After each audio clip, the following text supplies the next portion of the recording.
നമസ്കാരം, ഞാൻ സീമ ബിനു.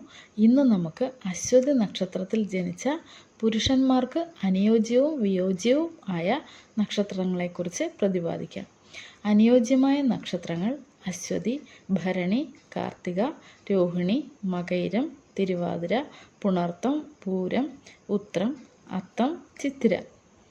ഇനി അധമമായ നക്ഷത്രങ്ങൾ പൂയം, ആയില്യം, മകം, ചോതി, വിശാഖം, അനിഴം, തൃക്കേട്ട, മൂലം, പൂരാടം, ഉത്രാടം, തിരുവോണം, അവിട്ടം, ചതയം, പൂരുരുട്ടാതി, ഉത്രട്ടാതി, രേവതി. ഉത്തമമായ നക്ഷത്രങ്ങളായാലും അധമമായ നക്ഷത്രങ്ങളായാലും നക്ഷത്രപ്പൊരുത്തം ഒരു ഘടകം മാത്രമാകുന്നു. അന്തിമ വിചിന്തനത്തിൽ എത്തിച്ചേരുന്നതിന് ഇരു ജാതകങ്ങളുടെയും ഗ്രഹനിലകൾ കൂടി വിചിന്തനം ചെയ്തതിന് ശേഷം മാത്രം വിവാഹം നടത്തുന്നതാണ് ഉത്തമം. അടുത്ത ദിവസം ഭരണി നക്ഷത്രത്തിനെ കുറിച്ച് നമ്മൾക്ക് പ്രതിപാദിക്കാം. നന്ദി, നമസ്കാരം.